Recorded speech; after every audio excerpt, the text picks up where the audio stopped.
One thing that I've never heard any discussion about is Battle Cat's lore. It's a shame that more people don't talk about it because this game's story is absolutely ridiculous and is straight out of a cartoon. First, an army of freakishly mutated cats starts invading various countries that are defended by random animals for some reason. Eventually, they take over the planet and then the moon, fighting a giant floating head, a demon, and a flying monster creature. Then they invent time travel and travel into the future to stop multiple alien invasions, culminating in them defeating a rampaging alien dragon with things that are definitely not cats. Logically, they decide the next step is to take over the entire galaxy, going from planet to planet and conquering the alien civilizations there. Finally, they go to the start of the entire universe to fight actual God. Apparently, taking over everything in existence wasn't enough, so they decide to travel back in time and start conquering the past while getting into silly antics.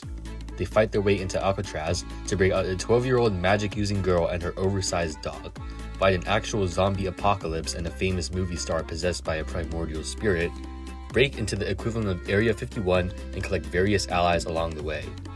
Finally, they enter an ancient laboratory, fight a giant robot version of the flying creature that they previously killed on the moon, then fight a small green moth thing, and go back to the present. And then for some reason, they go back even further in time and fight their way through 49 more sub-chapters. Somehow they also defeat a demonic priest and a massive demon along the way. Finally, they enter a magical forest, kill a giant ape, and then literally travel into the multiverse just so that they can get more cat food.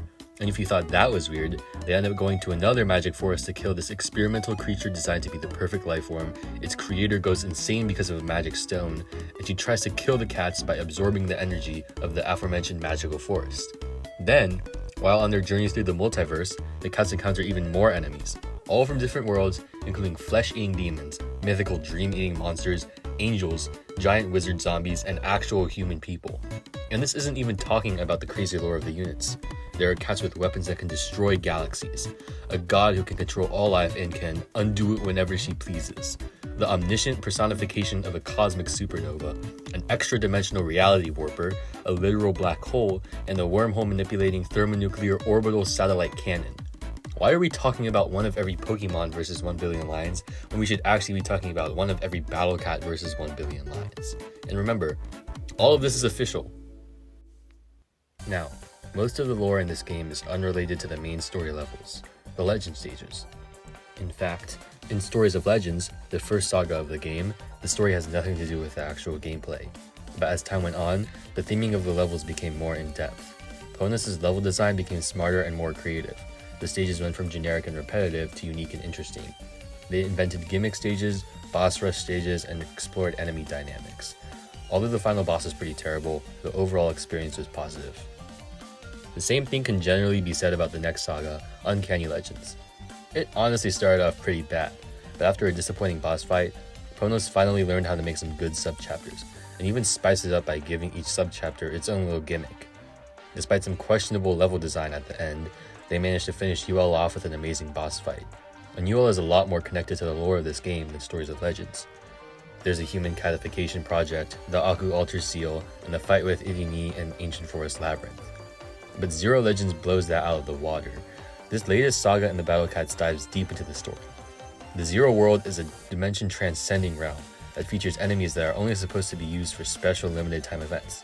This is basically Ponos' way of finally letting these enemies be used in interesting levels. So how has ZL turned out so far? Well, first of all, it succeeded in where UL failed by creating an actually good boss stage at the beginning. Uncanny Legends Relic Bun is a disappointment in almost every way. It pushes ridiculously hard due to its hard-to-counter trait.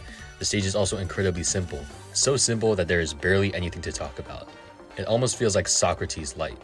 If Modern was harder to get or didn't exist, your strategy would boil down to cyber stacking, being forced to buy rodeo talents, or waiting for the Heavenly Tower just to get Uruu. But Zero Legends Meta Filibuster is everything Relic Bun wanted to be. A fun boss with a unique and well-executed gimmick, with multiple phases and a sense of urgency during the entire fight. Both Relic Bun and Meta Filibuster can be extremely difficult if going in without the true forms from the previous saga. But the UL true forms are a lot stronger and help out way more than the SOL true forms. It's difficult, but not unfair. Unlike the original, Meta Filibuster can't destroy your base if he is at the very end of the level, which helps a lot because the enemies in his stage are much more difficult to deal with. And the aforementioned enemies can't be subdued by CC units, meaning you need to deal with them properly now. The real difficult phase of the level happens when both Magama Joe and Rajakong are out at the same time, which will likely guarantee Metaphily to get an attack off.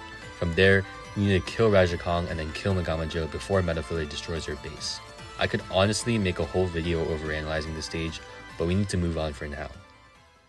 Okay, so we know that ZL starts off with a well-executed initial boss. How do the subsequent sub-chapters hold up? Well, the stage right after Metafilibuster is one of my favorite Zero Legends stages by far. Crimes Against the Cosmos. If you remember ZL's entire gimmick of including event enemies in regular story mode levels, then you won't be shocked when I tell you this level brings back a familiar face. Ponos decided to start ZL off with a surprise by bringing back the cat god himself. This stage is a perfect example of what a ZL stage should be like, bringing back an old, unused, previously limited enemy to make a new and more interesting stage that expands upon the enemy's potential more. Like the Big Bang, the stage combines God with occasional waves of hard-pushing enemies. However, the enemy spawns are modified to change the flow of the stage.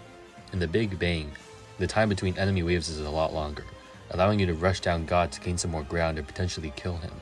But in Crimes Against the Cosmos, the duration between the waves is a lot shorter and consists of more aggressive enemies, allowing God to push you across the stage thanks to him being protected from rushdown strategies. This means you will probably fight most of the stage near your base. In addition to the Angel and Aku Gories, various peons spawn in just to make your life harder. While they're not that difficult to kill on their own, they come supported with Chibanel, who can survive for a very long time by being KB'd behind the other enemies, inflicting debuffs on your cats that help the peons become actual threats and make the Gories harder to deal with. And during the entire time, Cat God stays safe in the back with his 1000 range, occasionally attacking with bursts of 81k damage to make sure you don't push too far. With 2 million health, he's almost impossible to kill without killing all the gory waves first. While the strategy for the stage boils down to spam ramen and super rares with research combos, the end result is still fun. And it's also incredibly cool to see the Cat God again after such a long time. Maybe Ponos could even make a new, well-designed stage with the other Cat God variants, although something tells me that's wishful thinking. ZL definitely did a much better job on its second subchapter than UL, since Pilaf Field is a disappointing introductory stage that is way too easy. But that doesn't mean that the Edge of Space-Time is perfect. While Crimes Against the Cosmos is an interesting execution of ZL's gimmick, and Zero Horizon combines all the barriers for a fun, alternate universe variant-themed level, the rest of the stages are very forgettable. For example, do you remember Sunset Hadron? Me neither. And I like what they tried to do for the Theory of Felinity by using Autumn to deny all the floating power creep to make White Cyclone a threat. I think they forgot about Edie though. Protons, Neutrons, and Morons is still a farming stage just like the stage it was basically copied from, Bluestone Desert 3, but this time you farm Z materials. And the last stage, Neutrino Snowlands, combines a boring new enemy with an underpowered boss. It's genuinely sad how badly they fumbled this subchapter. The later levels honestly feel like UO2 all over again, full of disappointing, poorly designed, forgettable, and nothing stages. At least it starts off well. Now let's talk about an example of a good ZL subchapter. The Uruu Journals does a lot of things right that the Edge of Space-Time didn't. First, it brings back a previously forgotten enemy and uses them in a new and interesting way, just like how the Cat God was used in Crimes Against the Cosmos. But the Uruu Journals goes a step further by making all of its stages about the enemy. What is this enemy? It's Ururun.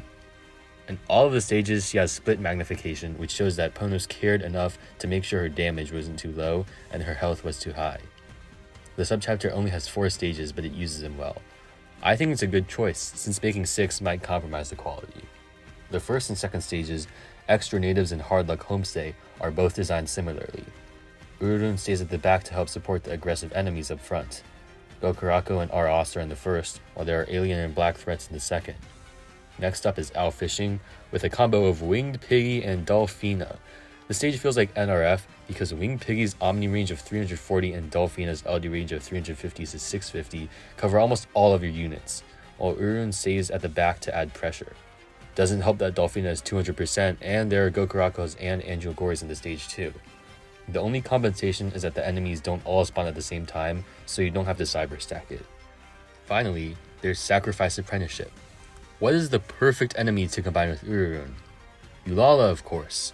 Both father and daughter have joined forces to kill you to death. The stage also adds Surreals, Relic Doges, and Celeboodles for cash. While this combination might sound difficult to deal with, Dogu and Traitless Power Creep make it manageable. They gave him Warpamine for a reason. Now we can talk about the general subchapter as a whole. I like the fact that every stage has Uruu in it. It feels like we're fighting an alternate universe version of her. It is the Zero World after all. She also teams up with the classic SOL menaces, Arost, Dolphina, and Wind Piggy. And at the end, her dad comes to help her beat the cats that have been bullying her. Putting Ulala and Uruu in a stage together is just awesome. Comparing it to ZL2, it's way better. Both start off strong by bringing back a scarcely used enemy and using them in a new and interesting way. However, while the edge of space-time gradually falls off in its quality, memorability, and difficulty, the Uruu Journals doesn't. The stages stay challenging and interesting, especially with the oppressive combo in the third stage and the addition of Ulala. And it works a lot better thematically, since ZL2 just kind of falls apart at the end. ZL's whole gimmick of repurposing forgotten enemies and using them to make good stages is the perfect design choice. Imagine how fun and creative the stages could get.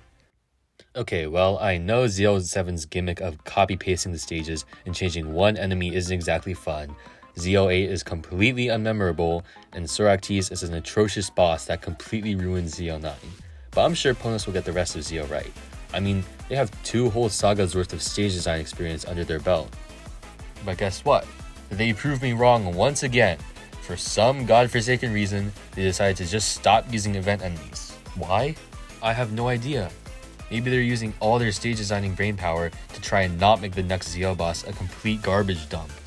Sure, they've been ramping up the difficulty so far by adding Old Stretch and that stupid Fallen Bear Clienel stage. But these subchapters still aren't memorable. They feel too generic, especially because Ponus forgot about the whole event enemy thing. Is Ponus really going to drop this whole gimmick only after a few subchapters of using it? Are they really going to let so much potential go to waste? These stages make me uncertain about the future of ZL. To be fair, UO also started out with terrible and generic early subchapters, but Ponus managed to make it memorable in multiple ways. First, they gave each subchapter its own unique gimmick to be remembered by.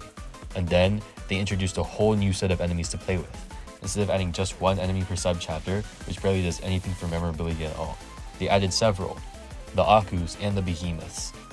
SOL did the same thing. It started off repetitive, but by adding challenging stages with interesting enemies and creative level designs, Ponus saved its quality. The addition of the aliens, the zombies, and the starred aliens also helped, giving the players a bunch of new content in a single subchapter instead of only introducing a single new enemy. The thing about ZL is that I expected better from Ponus. They already know how to make good stages. They know how to make subchapters interesting. They know how to make good bosses, and they know how to make good enemies. I can forgive them for making the start of UL bad, but they shouldn't have done this poorly for ZL, and they shouldn't keep on doing this poorly. I understand that not every subchapter has to be amazingly designed, but at least have some good subchapters. The fact that the only memorable ones are at the very beginning really says something. Another important thing is the thematic design of ZL as a whole. ZL is made out to be this wacky new world where anything is possible. Combinations of enemies that no one would ever think to combine, and I think Ponus nailed this feeling for the earlier parts. But it's only been like 9 subchapters and we're already leaving that whole established theme behind to start introducing stages. Early ZL succeeded in conveying its theme because of the unique enemy and stage designs. Playing Zero Field feels like you're fighting the Zero World's version of Filibuster Obstructa. It shows that this world shouldn't be taken lightly, that the enemies you've conquered in this reality are still alive here and also stronger than before. Playing Crimes Against the Cosmos feels like a cosmic trial, like God is testing you to see if you can take on the new challenges you'll face. Playing Sacrifice Apprenticeship is like peering into an alternate universe, a universe where you see a familiar face living out a different life. Just playing a stage with an event enemy plays into the theme even more. But if you look at the latest subchapters, this theming doesn't exist. It just feels like you're fighting the same old enemies, just in vaguely different arrangements. They feel empty. So, what's the point of this video? I wanted to talk about what I thought made early ZL so great, and the issues that plague the current levels that Ponus is making. I know I might sound overly negative, but I really do think that ZL will have at least some highs. Maybe they'll learn from their mistakes and make a good boss fight, but who knows. Thanks for listening. If you made it this far into the video, I just want to say I really appreciate you. I'm grateful for how much love I have received. The fact that thousands of people are watching my videos is honestly hard to believe. I also want to apologize for the delay on this video. I kind of lost motivation to work because 1, I was just feeling lazy, and 2, it was the end of the semester and there was a bunch of stuff to do. Also, if CapCut gets banned again, I have no idea what I'm gonna do. Anyways, I hope you enjoy the video and remember to stay motivated.